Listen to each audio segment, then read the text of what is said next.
Welcome to Red Sox Digest, the only show where pain, sarcasm, and a dash of hope collide nightly like a Trevor Story strikeout. We cover every loss, every meltdown, and yes, even the rare win, with brutally honest takes and zero front office fluff. Subscribe today at RedSoxDigest.com or risk being left out in the cold like a home game in April. And now, here's the crew at Red Sox Digest. Good evening, sports fans, and welcome to another edition of Red Sox Digest. I am your host tonight, Jim Dalfino. You know, running this podcast in the middle of a Sox-Yankees wildcard game is about as sane as volunteering to juggle chainsaws in the Bronx. The wild card at Yankee Stadium isn't a baseball game. It's a 3-hour stress test sponsored by antacids. 1 second, you're trying to sound professional about bullpen matchups. The next second, you're praying Aaron Judge doesn't turn your monologue into background noise with a 450-foot highlight. Joining me tonight is Nick Face.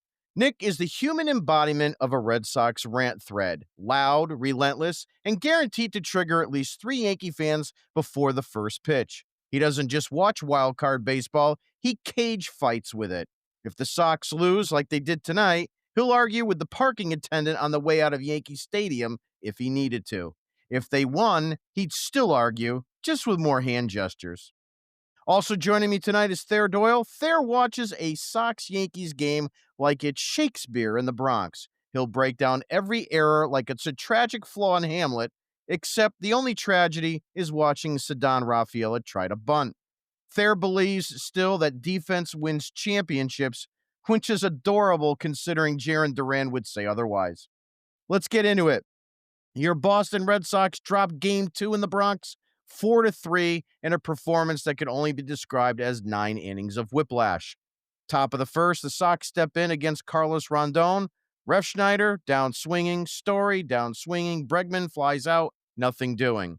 Then Bello takes the mound, and for about 2 batters, it looks fine. Then Cody Bellinger sneaks a single, and Ben Rice, with the kind nobody outside of Yankee Stadium could pick out of a police lineup, parks a 2-run homer in the seats, and just like that, the Sox trail 2-0 before they're even unpacked their sunflower seeds. Second inning, Sox go down like a bad appetizer. The Yankees do their best to let Boston breathe, with Volpe bouncing into his contractual once-a-game double play, still 2-0. Now the third inning is where the tensing begins. Duran singles, Rafaela walks, Sogard bunts his way on, and Rodon airmails the throw like he's aiming for Houston. Bases loaded, nobody out. Momentum? Not so fast. Refsnyder strikes out, because of course he did, and then Story comes through with a 2-run single to center. Tie game 2-2. Fenway South actually wakes up, and then Bregman kills the party with a rally scuffling double play, because of course he did. Fast forward, Bello escapes some jams. The Sox strand runners like it's their side hustle. And in the 5th, Aaron Judge flicks an RBI single to push the Yankees back ahead 3-2. But Trevor Story, bless him, refuses to go down quietly. In the 6th, he launches a solo home run to tie it again 3-3. At this point, he's basically the only guy in Boston uniform doing anything other than practicing their winter tee times. From there, chaos and wasted chances. In the 7th, the Sox loaded up, walk, hit by pitch, infield single, and what do to get? A bunt popped up, a lazy fly ball, and Story himself flying out to center. Opportunity slammed shut. Bottom of the 8th, the dam finally breaks. Whitlock on the mound, 2 outs, man on. Austin Wells, who might as well be Jose Trevino's stunt double, lines a single to right. Jazz Chisholm Jr. trots home, and the Yankees reclaim the lead 4-3. The Sox still had one grasp in the 9th, but it was more of a wheezing end. Abreu strikes out. Durant takes strike 3, looking like he's waiting for the bus. Rafaela flies out. Game over. Yankees win 4-3. Bronx fans dance in the aisles. Sox fans double-check their blood pressure medication. Final line 4-3. The series shifts heavily in New York's favor only because they have the third game at home. And the question is, how are we going to blow this tomorrow? That being said, it's time now for Nick Face's word of the day. Are you a Smuckers fan, Jim? Are you a Smuckers fan, Thayer? I love jam. We're going to When the name brand like name it Smuckers, tonight. it better be good. Oh, it's a jam tonight. Do you have any That's grape what it Poupon? is. It could be grape. It could be strawberry. It could be marmalade, whatever the heck you want to call it. That was tonight's theme of the night, a jam. You had a jam where you had to deal with Whitlock in a situation where he never should have been into a multi-inning role. Cora way overextended him in that spot. I don't know if I put all the blame in the world to Whitlock. He didn't look as sharp. I think you have to dial it back to Bayo just completely being not good, not sharp, not ready to go. If you gave it 4 innings, we probably would have been only needed to have Whitlock for maybe the 8th inning at that point. But you way overextended yourself on that, and the theme was jams. The biggest one you look at was the situation with Trevor Story flew out with the bases loaded. All you needed to do on a situation like that was bunt. You had a perfect situation, and yet Rafaela still can't figure out how to bunt a baseball. It's absolutely incredible to me how a major league player does not know how to bunt. If I didn't know how to bunt on my high school team, my ass is cut. I don't get it, guys. I just don't get it. I give credit where credit's due with Justin Wilson. He worked himself out of Houdini acts. He got out of those jams. We had Steven Matz give us a quality inning. Nothing wrong with that. And how about Zach Kelly? Were you guys screaming off the top of Mount Everest at that point when he came in with those 2 inherited runners on and he got out of the jam and struck out Volpe? I know Volpe's hitting a $195 on the season against right-handed pitching, but still, he has a little pop in the bat. Wasn't my choice to come into the situation, but he got the job done. So kudos to him on that. But the whole way this whole game played itself out was you had to put yourself into situations that were very uncomfortable and out of the norm because Brian Bayo didn't give you diddly squat. And that was the biggest issue here for tonight. You got no length out of him. You taxed your bullpen. And now you have to come into a do or die game 3 with a bullpen that can probably not give you much. That's scary to me. You didn't use Chapman tonight, so that's something. You have Kyle Harrison that's there, but talk about a pressure situation and a little bit of a jam himself for Conley early to come into his first ever playoff start in Yankee Stadium against the Yankees and have to get the Red Sox to the division round against the Blue Jays. Talk about pressure. That's just crazy. Trevor Story was your offense tonight. Trevor Story was your guy that got your 3 RBIs. The rest of the team, guys, any idea where the bats were tonight? Any idea? Were they off to do their tea time or something? But it was pathetic. The approaches tonight were awful. Right at the top, Ref Snyder, his job is supposed to hit left-handed pitching. He hasn't done crap in this series. Romy Gonzalez, what are you doing? Your job is to be able to take care of these situations. I'm not saying you're getting a hit every game, but to strike out as much as you have in this series, it's unacceptable. I know coming into this, I said the Red Sox have an upper hand against the Yankees. They were 9 wins on the season against the Yankees, 4 losses. I am feeling totally different after tonight's game on figuring out now what the heck does this team do tomorrow. They are in, quite frankly, a jam because now they have to figure it out pitching-wise and also figure it out how the heck they're even going to score any runs. Exactly what we talked about leading into this series. This team can't hit. They can't hit in big situations to save their life. They had another clutch opportunity with runners on, bases loaded, first and second and third, can't get the job done. It's so ridiculous to see what this is right now. So that's what you saw tonight. I'm not happy about it. I don't know where they go from here. I hate wasting my time on these kind of situations. Who knows what happens tomorrow? It's a coin flip. It really is. It's a coin flip. Yeah, so jam is the word of the day. Nick Face's word of the day is brought to you by Jaron Duran's glove, because nothing says Sox Yankees playoff baseball like dropping a fly ball in left field and pretending it was part of the game plan. I'd love to jam it Next, shut. we're good. Next, we're gonna move on to Thayer with the third strike. And now, it's time for the third strike with Thayer. All right, we're going to go to fundamentals today. Yesterday, we did our fundamentals properly. We talked about yesterday being ball four was the key. Today, the Red Sox gave up ball four. We walked too many batters. Two of the four runners they scored came about because they got on by a walk. We also had poor fundamental defense. We had the inability to get the bunt down. And we also had a terrible base running situation.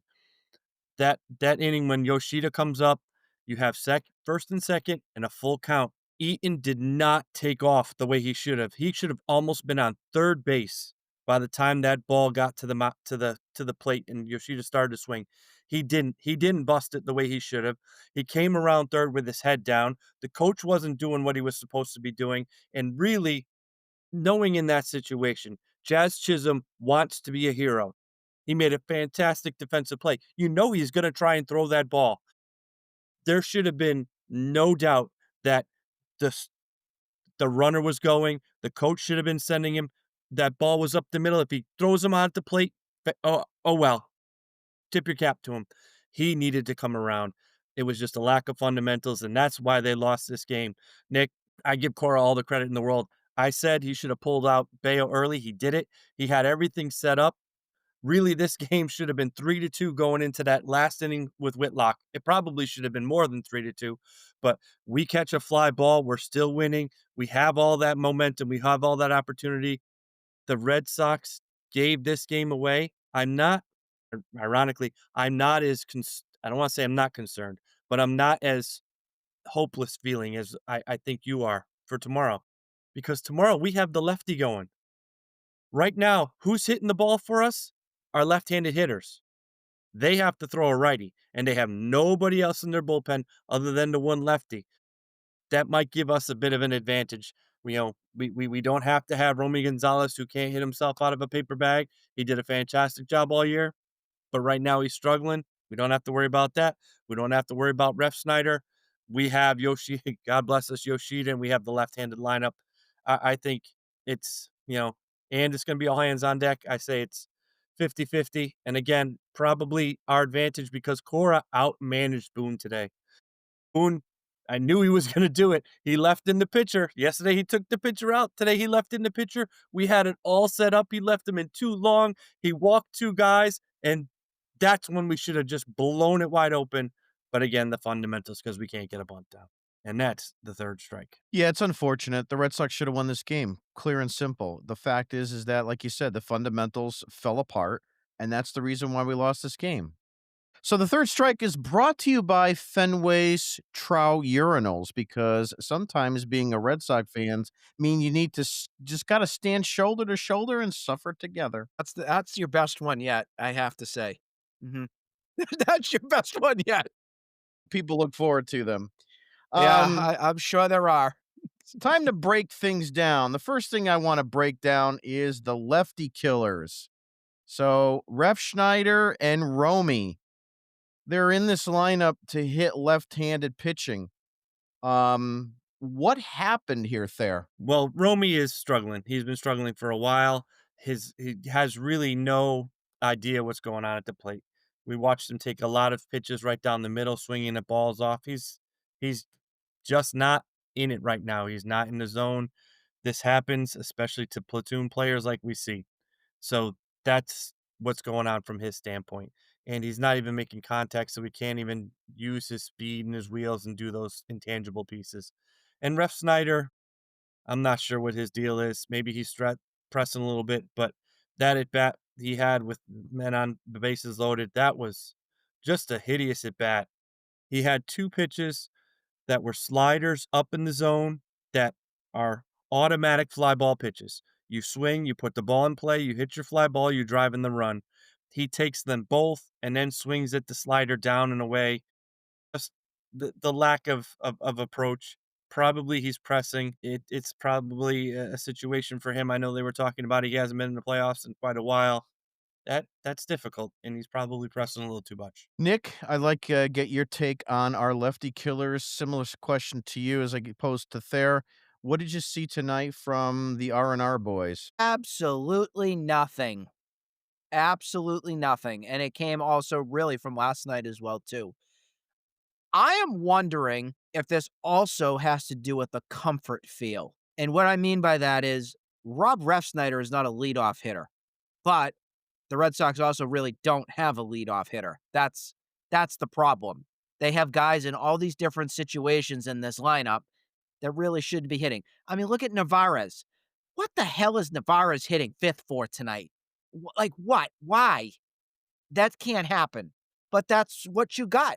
This is the team that you have. You have a bunch of guys. You got a Bregman and Story who's had a great game tonight. I should swallow my words on that when I say that. But you have a lot of 7, 8 hitters, and they're trying to slot into your 1 or your 2 spot or even 5 or 6 in your lineup. And that's just you're getting exposed. I think that's the other thing as well too, is that once you have a game plan, I got to give the Yankees a little bit of credit here. They had a game plan on how to attack Ruff Snyder and Romy, and their pitchers have done that. Fried tied them up. So did Rondon. Tip your cap where you can, and that's what they did. They did their job on that. But for the two guys that are supposed to be your assassins as your lefty killers, they have killed the momentum, is what they've done. And they leave you with a feeling of regret in a way that they were put into the lineup because you benched Yoshida again tonight. You pinch hit him. You did the same thing from the other game. Yoshida's been hot as a pistol. I'm the last one, same with you, Jim, to clamor for Guy to be playing. But at least the guy is hitting the ball and he's making contact. I can't give that to a lot of players on this team. The whiff king, or just take a look and, oh, is that a strike? Or Willie Abreu or stuff like that. I am playing Yoshida over those two guys right now. I just am. Because I can't take it anymore.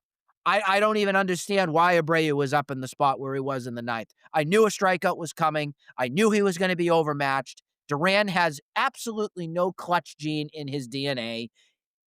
I knew whatever the situation was going to be, whether it was going to be a swing and strike or just looking and not protecting the plate, you knew it was coming from a mile away. So I just hope we don't get beaten from pure inept.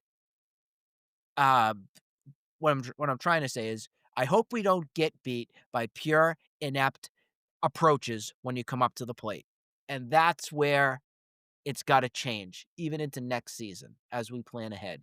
These approaches suck. It has to change. Yeah, you brought up Ruff Schneider. Now, according to Baseball Reference, he had 11 games that he led off all season.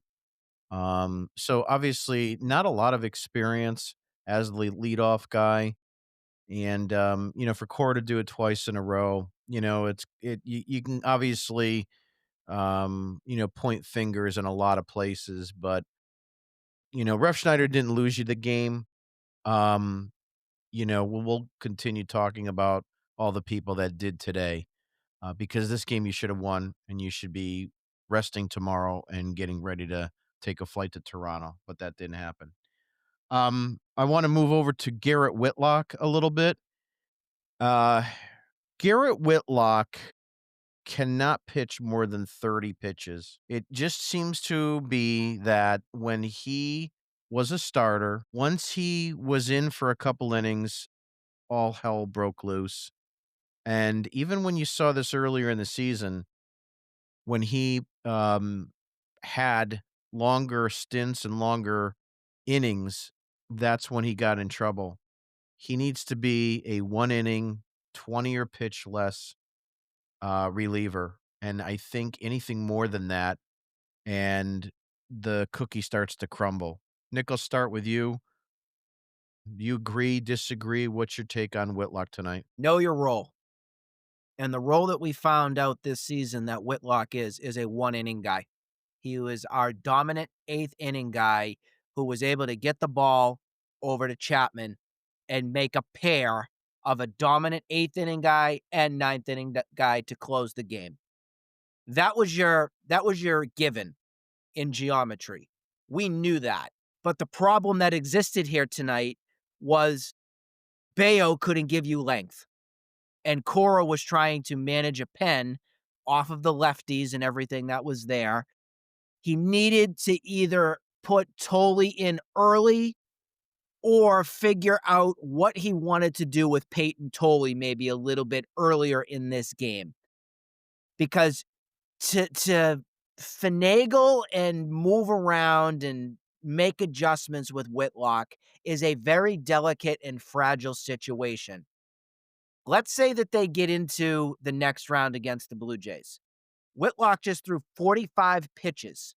That's nearly half of sometimes an entire start in major leagues. How long is that going to require him now to rest? I know there's a little bit of break. I know if you play tomorrow, obviously he's not throwing tomorrow. That's completely off the table. You get Friday, and then Saturday, you're right back in with the Blue Jays, and it could be a 1:00 game. You couldn't go then either. So it's a dangerous situation for a guy who's already had elbow issues and arm troubles in the past. I know it's the playoffs. I get it's do or die. I understand that. But you have to manage Whitlock very carefully. And tonight, you were playing with fire is what you were doing. And you are lucky he was able to walk off the mound and not have an injury. Seriously, you are. And you're also lucky that it was only 4-3 and no inherited runs were charged after it went out. Peyton Tolley, nice job coming in to clean up that mess. I have to tip my cap to that as well, too. But Whitlock is who he is. I don't want to see him for extended time. If it is for multiple innings, as you said, Jim, I'm even going to do a cutoff about 25 pitches because that at least gives me a little bit more comfort in knowing that he can rest for a day and then come back. I just can't see him if we advance. Game 2 is an if still, depending upon what the schedule and everything look like after everything that he just gave you. So it's dangerous. Yeah, and Thayer, I'm going to ask you the same question, but I'm going to give you a little bit more info to to chomp on when you give your take. So Garrett Whitlock on pitches 1 through 25 has a opponent batting average of 202 and OPS of 520. Pitches 26 to 50, the batting average goes up to 250, so 50 points higher, and an OPS of 750, almost 230 points higher. In addition to that, on the first plate appearance in a game, he has an opponent batting average of 204 and an OPS of 537.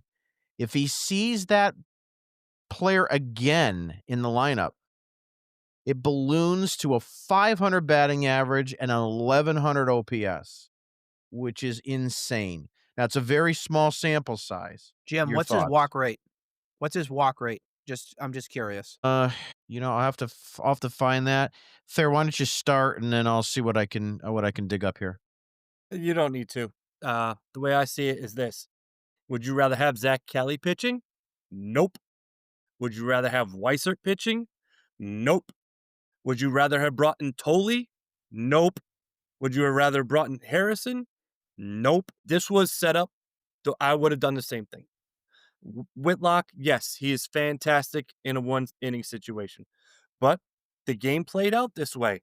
As you're going through it, I texted Jim, like, this is setting up. Whitlock's going to have to get the 7th and the 8th inning, and Chapman's going to have to get the 9th inning for them to win this game. And it was going that way. And he was pitching great. He walked a guy. He lost control a little bit, walked a guy, gave up a hit. It happens. This is the playoffs. Nick, I get your concern, but here's my deal. If this guy is so fragile he's going to break because he pitched 2 innings, then, oh well, goodbye. He can be we'll go back in the day. I agree. Remember John Gray? We used to have him as our setup guy, and he couldn't do. If that's his situation, then, oh well, goodbye, Whitlock. Thank you very much. This is the playoffs. You need to go out there and you need to throw your best. The advantage the Red Sox have over the Yankees is Whitlock and Chapman. That's it. And we rolled it yesterday and it worked. We tried it today and it didn't. It didn't work today because he was pitching in a tie ball game because Duran couldn't catch a stinking fly ball. And he was also pitching in a tie ball game because Rafaela couldn't get a bunt down. And he was pitching in a tie ball game because with men like the Yankees scored with a man on first on a 3-2 pitch. Chisholm took off and was running. It was at full speed. Eaton was not. So Whitlock, no complaints or concerns at all about it. 3 massive blunders tonight that cost you the Yep. game. Just Yep. to name a few. 3 of And them. we'll be getting into that as we go along. Thayer, you're 100% right. I guess, when you look at the numbers I presented you, it's a different conversation during the regular season versus the postseason, and I think that's part of what You irritates dance me. with who brought you. Yeah, it irritates me. I'm not gonna lie, but at the end of the day, you're 100% right, because if you're gonna go down with a ship, go down with your best guys. And we're And hypocritical. We can't be hypocritical. All year we're talking about these stupid analytical nonsense things that they talk about and pulling this guy and pulling that guy. And, I know, Nick, we weren't around with you at that time, but I'm sure if you go back, we talked about they bringing in Chaim Bloom and, oh, God, we're going to be the Tampa Bay Rays and all this analytical nonsense. And you look at the Tampa Bay Rays when they had Snell pitching a no-hitter in the World Series game. Oh, he hit his number. You got to take him out. He comes out of the game and Tampa Bay loses the World Series because they pulled a guy throwing a no-hitter because that's what the analytical numbers say. I'm sorry. You read the room. You read the stuff. Whitlock is your second best bullpen pitcher. If we lose because Whitlock walked the guy and gave up a single, okay, I'll take that. And I'm not even upset at that. I'm upset at the schmucks that can't do the small things. Yep. I want to say Moving the right- same. Before we wrap, I also say the same thing on you, Thayer. The way this game was set up, for me, I do the exact same thing. Whitlock had to go that extra mile tonight. He had to. That's exactly how you got to the situation that you did. I don't blame Cora for any of that. That was all set up perfectly the way you should have had it. There was a walk, there was a hit, and that's what happened. Completely agree with you. Just moving on quickly, the Trevor Story. I don't want to spend a lot of time on him, even though he deserves it, just because we're up against the clock. But Thayer, take me through Trevor Story. Again, he's been as clutch as he's ever been that I've ever seen him. And you and I were texting. It's like we're taking back every bad word we've ever said about the guy. I got to say it publicly. He has been incredible this year. He has been the MVP of this team. We talk about Bregman being the leader. Story has absolutely been the leader. He's done everything that we've asked him to do. His approaches at the plate are fantastic. Defensively, other than that small span at the end, was outstanding defensively. He's doing everything you ask of him. He's running the bases. He's playing defense. He's hitting. He's leading. He's doing it all. And I, I can't believe it that he really should have been the MVP of this game. He did everything you asked. The only difference is, unfortunately, the wind was blowing a little bit. That last at bat, he hit it 400 feet instead of 408. We lose because the guy hits a 342-foot home run to the opposite field. If he had just been a little bit later on that ball, it's a bomb. Instead, he goes to the deepest part of this ballpark. And that is another thing that bothered me, is how they choked coming down the stretch, because these should be playing these games at Fenway, because the Yankees are not better than the Red Sox. Nick, your thoughts? Trevor Story played tonight? He did? Yeah, What did he do? He was good? Really? as always. He didn't strike out 3 times tonight? That Trevor The reason Story I'm is saying it, and people know what I'm joking about, is every time I open my Yap and compliment a certain player, he goes on a tailspin and he strikeout central, doesn't make contact, goes in a slump. I'm not doing that. So, did Trevor Story play? That's great. Good for him. Well, I guess you got to murder him tonight so that maybe he'll be good tomorrow. Good for him. Good for him. He had a good game. Good. Do it again. We got a few things to talk about, and now it is time. Feed me him. Feed So- me him. So, So as far as we take dugout dipshits tonight, um, I'll let you guys choose each one of your dipshits. You could choose one. There's a plethora to choose from. Mm, We've already commented probably on most of them. Nick, I'll start with you. Who's your dipshit of the night? I'm just gonna stand up and give Jaron Duran a big applause. That was just a phenomenal catch in left Standing field. O. Just a standing O right there. Guys, Proud of him. I Proud of him. can't wait. I can't wait till he is no longer a Red Sox. I have never in my life rooted so hard to not have a player on the team anymore in my life. And it's sad to say it, but I'm done. This guy cannot and will not be able to succeed here in Boston. I'm totally convinced. Totally convinced. He can't. He lacks the fundamentals.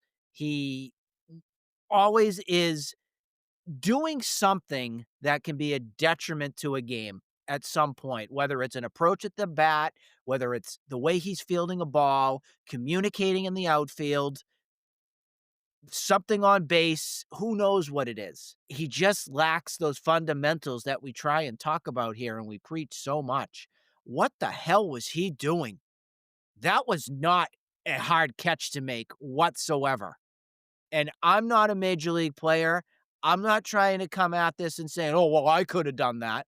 I'm not saying that. I am saying that a guy of his caliber, with his speed, his athleticism, should have been in the damn position to make the catch with the ball. Know your situation. And they don't do it. They are always out of position with Duran for some odd reason, whether it's Duran, the coaching staff, or whatnot. He was in la la land, is where he was. And then your ninth inning comes up. Of course, he gets a called strike. I know the pitch was borderline. I get it. For those that want to say the ump stinks, that was a ball. It was on the paint. Foul it off if it's that close. You're a situation. If you know it's that close, don't let the umpire make the decision on getting you or on having that be a called strike. So, yeah, I give him lots of criticism here tonight. He is the dugout dipshit, and he is the number one dipshit of the night for me. I've had it with him. I've had it. Thayer, you're up next. Who's your dugout dipshit for the evening? Well, I'm going to go, since we call it dugout dipshits, I'm going to go plural on this one. I'm going to say the starting outfield for the Boston Red Sox. Because, Nick, you got Duran, that's one. Rafaela is two, who could not get a bunt down. And number three is Eaton for just that terrible base running. You know, he played well overall, but it's the little things. Those are the simple aspects of the game that you don't have to be gifted at to do. To run the bases, to understand on a 3-2 count, you get a head start. And that doesn't mean you jog. That doesn't mean you're just strolling. That means you're in a situation where you are the go-ahead run. And you know that the person at the plate has been hot and is putting the ball in play. You have to take off like a bat out of hell expecting to score. We saw a game last night in Cleveland, or yesterday afternoon in Cleveland. There was a man on second base, and someone hit a Baltimore chop that just went over the pitcher's mound. The pitcher fielded it backwards with his back to the plate, and that runner scored. And it wasn't even a 3-2 pitch. He just took off and was running. That's that situation here. You have to go. If Chisholm catches the ball, which he did, he still has to get up and throw you out at the plate from deep behind second base. From his That's knee. if Chisholm is aware of even thinking about throwing it to the plate. He just got up and went right to first base. He didn't look. He didn't think. He just went to first base. There should have been no question. I was in shock the fact that they hadn't scored that run. Shocked that he didn't go at all. And that's my number one dugout dipshit, because really, it's you don't need to be a good baseball player. You don't need to be anything other than someone who takes the role seriously, understands the game, and is hustling. And that just bothers me because this is a team that does not have the talent that most Red Sox franchise teams have. They don't. They traded him away. He's in San Francisco, the guy that pounds the Yankees all the time. That would have made a big difference in San Francisco watching this. He's probably back in the Dominican already. But that's enough said about that. You have guys, we can be complaining all night about it. How is this guy hitting fifth? How is that guy hitting fourth? They have a team of sixth and seventh and eighth hitters. They have a team of platoon players, of quadruple A guys. You think that they would understand their role and take it seriously and do what they have to do. The fact that they lost this game not because they were out talented, not because they were outplayed, because they didn't do the little things is the most frustrating thing in the world. I would have rather have Judge, like, if Judge is bashing balls all over the park, so be it. You know, it like Fried last night, just throwing it. Rodon wasn't fantastic, but he pitched well. You know, we were getting guys on situations, we just weren't getting them done. We put ourselves into situations to score by making outs, and we couldn't do it. And that is what is the most frustrating. Can we talk about that situation just for a second? Just to see what our take is on, was this Nate Eaton's fault wholeheartedly? Like, was he full to blame on this? Or can we also have the conversation that The coach Kyle is also at Hudson fault. Hudson was absolutely at was fault as out well. to lunch yet again? He wasn't bringing him around. He was pointing at the base. He was slowing him down. Hudson has to understand that whole thing. Like, as that coach, and heck, I'm sure they talk about all this research that they do. And I'm sorry, I'm hogging this one. I know Jazz Chisholm is a glory hound. He is Oh, yeah. he's a wonderful ball player, but he pimps his home runs. He's looking for all this stuff. He's looking to be a Look at me. superstar. Look at me. He turned his back on reporters last night because he didn't play. Right. So he's going to try to be a superstar. He's going to try to be a hero. The minute he made a fantastic defensive play, and it saved the game for the Yankees, but it should not have. You have to understand that situation. You got to bring him around. They've been aggressive all playoff long, all leading on. And we're going to call the playoffs that 2 weeks that they had to get into the series where they're sending guys with no outs. You have to go there, and you have to understand that Chisholm is going to come up and try to make the play at first base. And they didn't. And yes, that's on Hudson. But still, it wouldn't have been a situation because the runner should have known.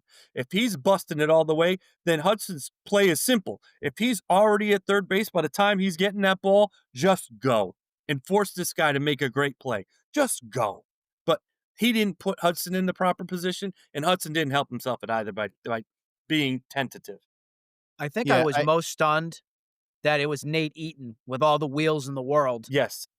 Well, that's the out biggest. of everybody. If this was like I don't know, who's the slowest guy in Bregman. the team. If it this were was Nate Bregman, Lowe, absolutely. Bregman or Nate Lowe or something like that, I'd understand a little bit and say, okay, they're trying to hold him because they felt like he was going to get out at home. Nate Eaton wouldn't have been out. No way. If he was running full tail from second base on, guaranteed run. No doubt. He would have been safe if they had caught the ball at first base, let alone the fact that, and that's the other aspect, the first baseman isn't a first baseman. What's he doing in No. that? He's trying to scoop it. The runner's already Whoop, safe, and he's and trying to buy the scoop instead of just block the ball. The Yankees did everything they could to give you that run, and we're just sitting there. "Da-da." How many outs are there? Yeah, I mean, as far as the dugout dipshit's concerned, you took all three of the outfield, so I can't choose them. My guy was going to be Kyle Hudson because you, again, Kyle Hudson, blew a game for the Red Sox, and just like you guys have been talking all night about the fact of the Nate Eaton situation, and to both of your credits, if that was a ground ball to second base and Chisholm didn't even have to dive for it, the fact that he dove for it, there's so many different aspects of how Nate Eaton would have been safe. The ground ball alone, the throw to first base, the botch catch at first base. Those are three instances right there. If he wound up throwing it to first and then you tried to throw home, Eaton still would have been safe. So there's probably almost four instances that he would have been safe there. And to Nick's point too, again, if it's Nate Lowe or somebody slow, yeah, there might be a chance. I still think even one of those guys would have been safe in that instance. But here's the other part. Don't you actually, I don't care if it was Bregman, don't you go and force it? I mean, that's my I would. question. That's the question I have right now. Under the circumstance, you're not scoring runs. You're matching the Yankees run for run. Every time you give them, you were capable enough to tie that game back up. You had a couple opportunities with runners in scoring position and even just on base that you could not turn into runs. Don't you have to, in that situation, push the envelope, even if you're thrown out at the plate? You're asking him with a Yoshida hit. You see the grounder. You know it's not going to be a clean play. You have to force the issue. I don't care if he's out by 3 feet. You got to force it. Chisholm could have thrown it to the backstop. He's not a good defender. He is not a good defender. I don't understand. I'm telling you right now, if Kyle Hudson is the third base coach on this team next season, that is an egregious situation. My other Get ready dipshit because for- it's going to be a Pete Fatsy. Here it comes. It's going to be my another other Pete my Fatsy. other dipshit for the night It's coming. is Craig Breslow, because he's the son of a bitch that put this team together.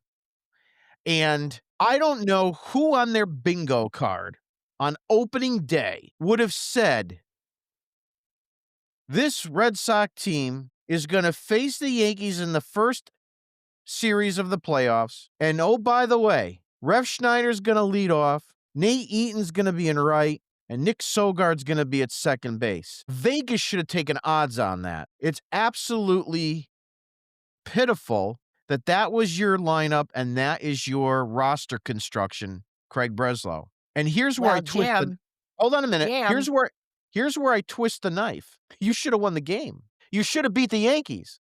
With that lineup, with that roster construction, you should have won the game. And you didn't. The only saving grace that this team has, and Thayer already brought it up, you're going to have a right-hander tomorrow on the mound. You'll get your left-handed lineup in there. Yoshida will get 3 or 4 at-bats. Nate Lowe will get a start. So we'll see a little bit of a different situation. Abreu will be out there. I don't know if I even care at this point. I'd probably rather have Eaton at this point, I guess. I don't know. But that's in and of itself. Dugout Dipshits was sponsored by the 2025 Red Sox postseason apparel. It's on clearance right now, so you can remember this series the same way the players will, with regret and mothballs. Moving right along, we do have just one chat here from Streamer Central. I love that Seti bunt. Was so smart. It's not like he hits clutch shots or anything. Yeah, he does, but when you're supposed to do what you're supposed to do and the game called for a bunt and the entire world knew that he was bunting, it's almost like Dave Roberts. He's running. The entire world knew he had a bunt right there, and you pop it up. It's just, where are those fundamentals there? That's the biggest issue. Moving right along, we're going to go into just some final takes. Thayer, I'll start with you. What are your projections for tomorrow? I guess that's really where we're at. Projections tomorrow. Like I said, I think it's like 50-50, but I'll say 55-45 Red Sox simply because of Alex Cora. And my final thoughts on this are Alex Cora has outmanaged Aaron Boone in both of these games. Boone has a win, but it's not because of Boone, and it's not because of anything Cora pulling Bayo, brilliant, absolute move. I texted Jim. I'm like, this is going to become a slaughterhouse if he leaves this guy in. And he didn't let it happen. He pulled him. I think, Nick, I know we talked about Bayo not having it. If we had left Bayo in, this game isn't even close. This is probably a blowout. And maybe it's better that they don't waste the bullpen, but I think you have to give it a shot. He did everything he could. And the fact that tomorrow is the lefty, and like we talked about, there's something about early. I'd like to think that given that military history and his ability to handle pressure, I think maybe he has an advantage in the rotation over the Yankee starter, and especially since he's a righty, we're not going to have to see Ref Snyder and Gonzalez. Nick, your final takes and projections for tomorrow. I just want to go over the start time for tomorrow might be a little different compared to tonight. So what happens is if the Reds beat the Dodgers to extend their series, we're going to have I believe it's 6:08 start. If the Dodgers do end up sweeping tonight, we go into the 8 o'clock game. So that's going to make our pod when we finish late into the 11:30 at night option. We hope that that's the case because that means it's a clinching series, and we obviously make those exceptions happen when we win, of course. If we lose, I don't know about that, guys. But uh, Good for information. me, I think that it's important for early to get off to a great start in the first inning. Early. I think I don't like to be a punny with this, but he needs to show in that first inning that the poise, the tempo, the control is there. I think we're going to be able to tell very early on, he did it again, how, how he's going to be.